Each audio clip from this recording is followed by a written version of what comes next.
Pisces, welcome or welcome back po dito sa Daily Dose of Tarot 111. Kamusta ka? I hope nasa mabuti kang kalagayan, pampisikal, mental, emotional o spiritual man yan.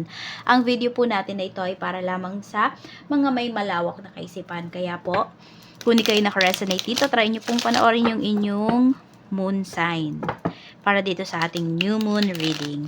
At kung hindi pa po kayo nakasubscribe dito sa ating channel, please subscribe and hit the bell button para lagi po kayong updated.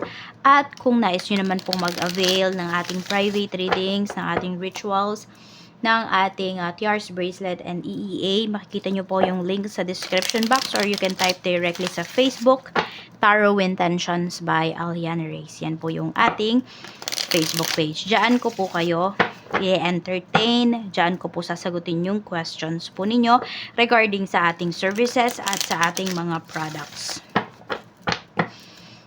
At kung hindi po kayo mag-skip ng ads, maraming salamat po. More blessings to come sa iyo, sa health mo at sa goals mo.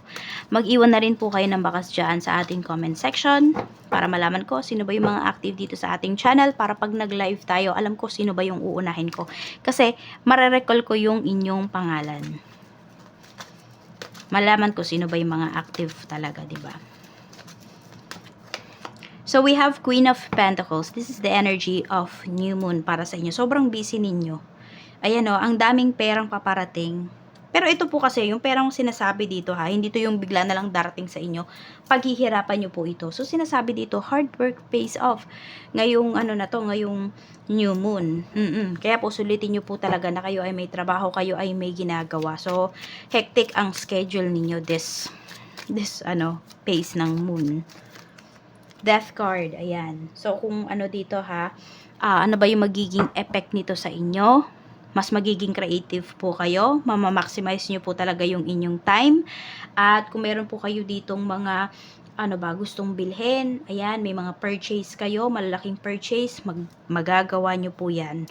Oo. I don't know lang kung meron dito, is meron kayong pinag-iipunan, I don't know kung health insurance nyo ba ito, or kukuha yung iba sa inyo ng health insurance. Meron din pinapakita po kasi dito. Maaring meron kayong ipapalipat na, mga katawan po ng inyong mga, or bones ng inyong mga loved ones. Ayan. Oo. Yun yung pinapakita rito. So, yun. Kaya din yung iba sa inyo, sobra kayo nagwo-work, diba? Nagtatrabaho. Tingnan natin. We have 9 of Wands.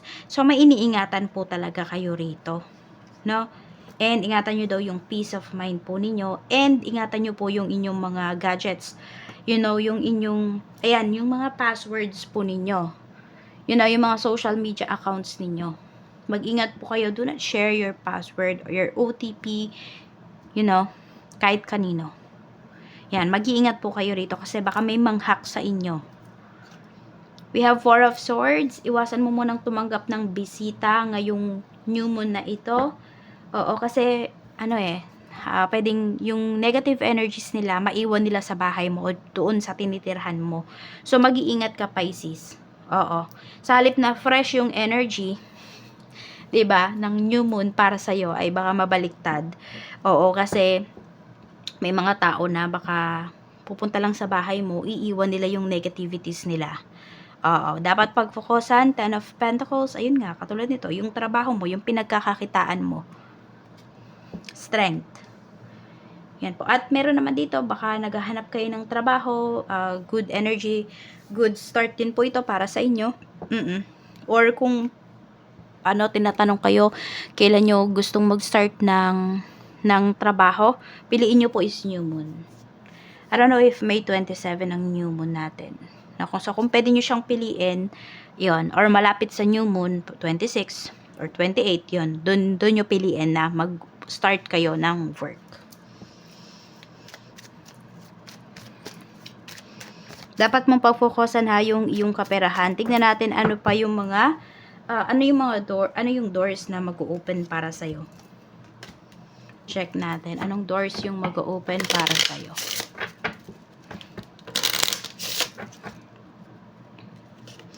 We have Door of Courage. Ayan. So, ito lang naman need ninyo po na tumanggi. Yan, kung meron ng mga bibisita dito sa bahay ninyo, tapos kunwari matense yung iba sa inyo kasi may nanghihingi dito ng ano ninyo, ng basta may tumawag sa inyo, yung tipong ganyan, 'di ba, mga scammer. So, yun, wag kayong matetense. Kailangan nandun yung presence of mind ninyo. Be courageous na i-decline kung ano man yung hinihingi ng mga taong ito o yung tumawag sa'yo. Be confident kasi mararamdaman nila na, ay, teka, madali lang tong anuhin, madali lang tong hingan, madali lang tong sindakin, yung tipong ganon, Pisces. So, relax your energy. Maging courageous kayo rito, natanggihan nga yung mga hinihiling sa inyo ng ibang tao, lalo na mga tao na hindi nyo naman po kakilala. Tignan natin. Ano pa yung energy? Okay. Pagdating naman sa yung pwede mong pagkaabalahan, no? Pagdating sa gifts. Oo. Spiritual gifts na pwede mong ma-discover or i-explore ngayong new moon. Tignan natin. Ano bang spiritual gifts yung meron dito? We have energy, blockage, release. Ito yung sinasabi ko. 'Di ba? Na baka may mga gustong pumunta diyan sa bahay mo kasi nagagaanan sila sa energy ng bahay mo. Kaya lang, new moon, ipapasa naman nila sa'yo yung bigat. Sabi dito, you're being called to explore the ability to locate, identify, and move stagnant or stuck energies within the body to heal pain and illness. So, ayan po. Meron din naman dito. Ayan po, kaya nyong maramdaman kung ano ba yung sakit ng isang tao. Paano nyo ba ito maaalis? Yung tipong ganyan. So, yung iba dito, pwedeng meron po ay marunong kayong magmasahe. Oo. And isang touch nyo lang, alam nyo na kung ano yung sakit ng isang tao. At, kung saan yung masakit sa kanya. Yung tipong ganyan po. No? So, meron dito, meron kayong healing hands. So, Pisces, ano nyo yan? I-embrace nyo po yan. Marami kayong matutulungan. And also, you can also heal yourself kasi. Check natin, blessings na paparating. Ano po yung blessings na paparating for Pisces, Spirit Guide.